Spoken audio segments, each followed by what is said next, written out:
সূরা ফাতহ। বিসমিল্লাহির রহমানির রহিম। পরম করুণাময় অসীম দয়ালু আল্লাহর নামে শুরু করছি। আল্লাহ তোমার জন্য বিজয় অবধারিত করেছেন, যেন তিনি তোমার অতীত ও ভবিষ্যৎ ত্রুটিসমূহ মার্জনা করবেন এবং তোমার প্রতি তার নিয়ামত পূর্ণ করবেন ও তোমাকে সরল পথে পরিচালিত করবেন এবং আল্লাহ তোমাকে বলিষ্ঠ সাহায্য দান করবেন। তিনি বিশ্বাসী মুসলমানদের অন্তরে প্রশান্তি অবতীর্ণ করেন, যেন তাদের ঈমানের সাথে আরও ঈমান বৃদ্ধিপ্রাপ্ত হয় এবং আকাশ ও পৃথিবীর বাহিনীসমূহ আল্লাহরই এবং আল্লাহ সর্বজ্ঞ প্রজ্ঞাময়।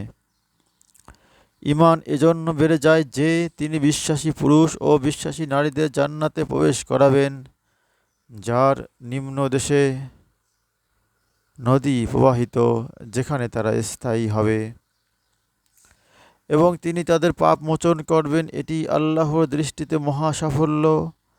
এবং কপট পুরুষ ও কপট নারী, অংশীবাদী পুরুষ ও অংশীবাদী নারী যারা আল্লাহ সম্পর্কে ভ্রান্ত ধারণা পোষণ করে, তাদের উচিত শাস্তি দেবেন। তাদের উপরে অমঙ্গলের আবর্ত বিদ্যমান। আল্লাহ ওদের প্রতি রুষ্ট এবং ওদের অভিশপ্ত করেছেন এবং ওদের জন্য জাহান্নাম প্রস্তুত রেখেছেন। উহা কত নিকৃষ্ট আবাস! আকাশ ও পৃথিবীর বাহিনীসমূহ তো আল্লাহরই এবং আল্লাহ মহাপরাক্রমশালী ও প্রজ্ঞাময়। আমি তোমাকে সাক্ষীরূপে, সুসংবাদদাতা ও সতর্ককারী রূপে পাঠিয়েছি, যাতে তোমরা আল্লাহ ও তাঁর রাসূলের প্রতি বিশ্বাস রাখো এবং সাহায্য ও সম্মান করো। সকাল সন্ধ্যায় আল্লাহর তসবিহ পড়ো। যারা তোমার নিকট আনুগত্যের শপথ গ্রহণ করে, তারা তো আল্লাহর আনুগত্যের শপথ গ্রহণ করে। আল্লাহ ওদের শপথের সাক্ষী। তাই যে তা ভঙ্গ করে, তা ভঙ্গ করার পরিণাম তাঁরই, এবং যে আল্লাহর সঙ্গে অঙ্গীকার পূর্ণ করে, তিনি তাকে মহা পুরস্কার দেবেন। মরুবাসীদের মধ্যে যারা জিহাদে না গিয়ে গৃহে থেকে গিয়েছে, তারা তোমাকে বলবে, আমরা ধন সম্পদ ও পরিবার পরিজনের কাজে ব্যস্ত ছিলাম, তাই আমাদের ক্ষমা করুন। ওরা মুখে যা বলে তা ওদের অন্তরে নেই। ওদের বলো, আল্লাহ তোমাদের কারো ক্ষতি বা মঙ্গল সাধনের ইচ্ছা করলে কে তাঁকে নিবৃত্ত করতে পারে? বস্তুত তোমরা যা করো সে বিষয়ে আল্লাহ সম্যক অবগত।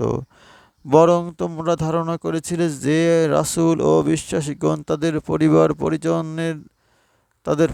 পরিজনদের নিকট কিছুতেই ফিরে আসতে পারবে না, এবং এ ধারণা তোমাদের নিকট সুখকর ছিল। তোমরা ভ্রান্ত ধারণা করেছিলে। তোমরা তো ধ্বংসমুখী এক কওম, যারা আল্লাহ ও তাঁর রাসূলে বিশ্বাস করে। আমি সেসব কাফেরদের জন্য জ্বলন্ত অগ্নি প্রস্তুত রেখেছি। আকাশমণ্ডলী ও পৃথিবীর সার্বভৌমত্ব আল্লাহরই। তিনি যাকে ইচ্ছা ক্ষমা করেন এবং যাকে ইচ্ছা শাস্তি দেন। তিনি ক্ষমাশীল, পরম দয়ালু। তোমরা যখন যুদ্ধলব্ধ ধন সম্পদ সংগ্রহের জন্য যাবে, তখন যারা গৃহে বসেছিল তারা বলবে, তোমাদের সঙ্গে আমাদের যেতে দাও। ওরা আল্লাহর বাণীর পরিবর্তন করতে চায়। বলো, তোমরা আমাদের সঙ্গী হতে পারবে না। আল্লাহ পূর্বেই এ ঘোষণা করেছেন। ওরা বলবে, তোমরাই তো আমাদের হিংসা করছো। বস্তুত ওদের বোধশক্তি সামান্য ছিল। যেসব মরুবাসী গৃহে বসেছিল, তাদের বলো, শীঘ্রই তোমাদের দুর্ধর্ষ জাতির সাথে যুদ্ধ করতে ডাকা হবে। তোমরা ওদের সাথে যুদ্ধ করবে যতক্ষণ না ওরা আত্মসমর্পণ করে। যদি তোমরা অনুগত হও, তবে আল্লাহ তোমাদের উত্তম পুরস্কার দান করবেন। কিন্তু যদি পূর্বানুরূপ প্রত্যাবর্তন করো, তবে তিনি তোমাদের মর্মন্তুদ শাস্তি দেবেন। অন্ধের জন্য, খঞ্জের জন্য, রুগ্নের জন্য কোনো অপরাধ নেই, এবং যে কেউ আল্লাহ ও তাঁর রাসূলের আনুগত্য করবে, আল্লাহ তাকে প্রবেশ করাবেন জান্নাতে, যার নিম্নদেশে নদী প্রবাহিত। কিন্তু যে ব্যক্তি পৃষ্ঠ প্রদর্শন করবে, তিনি তাকে মর্মন্তুদ শাস্তি দেবেন। বিশ্বাসীরা যখন বৃক্ষতলে তোমার নিকট শপথ গ্রহণ করল, তখন আল্লাহ তাদের প্রতি সন্তুষ্ট হলেন। তাদের অন্তরে যা ছিল তিনি তাদের অন্তরে যা ছিল তা তিনি জ্ঞাত ছিলেন। তাদের তিনি দান করলেন প্রশান্তি, এবং তাদের দান করলেন আসন্ন বিজয় ও বিপুল পরিমাণ যুদ্ধে লব্ধ সম্পদ, যা ওরা লাভ করবে। আল্লাহ পরাক্রমশালী, প্রজ্ঞাময়। আল্লাহ ওয়াদা দিয়েছেন, যুদ্ধে লব্ধ বিপুল সম্পদের অধিকারী হবে তোমরা। তিনি তোমাদের জন্য ত্বরান্বিত করবেন। তিনি তোমাদের থেকে শত্রু মুক্ত করেছেন, যাতে তোমরা কৃতজ্ঞ হও, এবং বিশ্বাসীদের জন্য এই এক নিদর্শন, ও আল্লাহ তোমাদের সরল পথে চালিত করেন। আরও একটি বিজয় রয়েছে, যা এখনও তোমাদের অধিকারে আসেনি, আল্লাহর নিকট রক্ষিত আছে। আল্লাহ তাআলা সর্ববিষয়ে সর্বশক্তিমান। কাফেররা তোমাদের বিরুদ্ধে যুদ্ধ করলে, তবে পরিণামে নিশ্চয়ই ওরা পৃষ্ঠ প্রদর্শন করত, তারপর তখন ওদের কোনো বন্ধু ও সাহায্যকারী থাকতো না। এটি আল্লাহর বিধান, প্রাচীন কাল হতে চলে আসছে। তুমি আল্লাহর এই বিধানে কোনো পরিবর্তন পাবে না।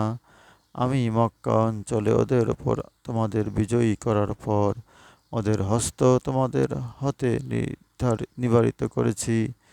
তাদের উপরে তোমাদের কর্তৃত্ব প্রতিষ্ঠিত হবার পর তোমরা যা কিছু করো, আল্লাহ তা দেখেন। ওরাই কুফরি করেছিল এবং তোমাদের নিবৃত্ত করেছিল মসজিদুল হারাম, পবিত্র মসজিদ হতে, ও বাধা দিয়েছিল কুরবানির পশুগুলিকে যথাস্থানে পৌঁছাতে।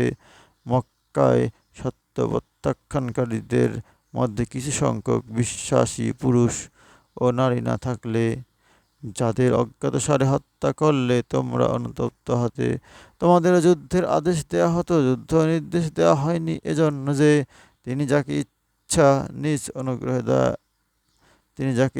নিজ অনুগ্রহ দান করেন। যদি ওরা পৃথক হতো, আমি কাফেরদের মর্মন্তুদ শাস্তি দিতাম, কেননা কাফেররা তাদের অন্তরসমূহ অজ্ঞ।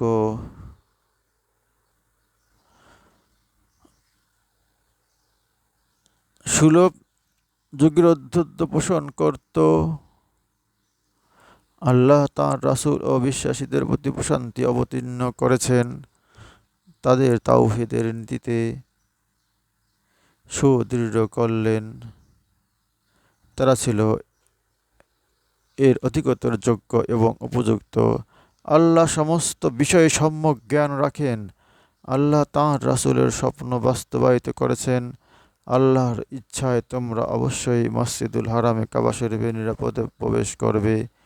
কেউ কেউ মস্তক মুণ্ডিত করবে, কেউ কেউ কেশ কর্তন করবে। তোমাদের কোনো ভয়ভীতি থাকবে না। আল্লাহ যা জানেন তোমরা তা জানো না। এছাড়াও তিনি তোমাদের দিয়েছেন এক সদ্য বিজয়। তিনি তাঁর রাসূলকে পথনির্দেশ ও সত্য ধর্ম সহ পাঠিয়েছেন, অপর সমস্ত ধর্মের উপর একে জয়যুক্ত করার জন্য। সাক্ষী হিসেবে আল্লাহই যথেষ্ট। মুহাম্মদ সাল্লাল্লাহু আলাইহি ওয়াসাল্লাম আল্লাহর প্রেরিত রাসূল। তাঁর সহচরগণ কাফিরদের প্রতি খুবই কঠোর এবং নিজেদের মধ্যে পরস্পরের প্রতি দয়াশীল। আল্লাহর অনুগ্রহ ও সন্তুষ্টি কামনায় তিনি তোমাদের মস্তক অবনত ও সিজদায় অবনত দেখবে। তাদের মুখমণ্ডলে সিজদা চিহ্ন থাকবে। তাওরাতে তাদের বর্ণনা এরূপই, এবং ইনজিলেও তাদের দৃষ্টান্ত একটি চারাগাছ, যা হতে নির্গত হয় কিশলয়, পরে এ শক্ত ও পুষ্ট হয় এবং পরে কাণ্ডের উপর দৃঢ়ভাবে দাঁড়ায়, যা চাষির জন্য আনন্দদায়ক।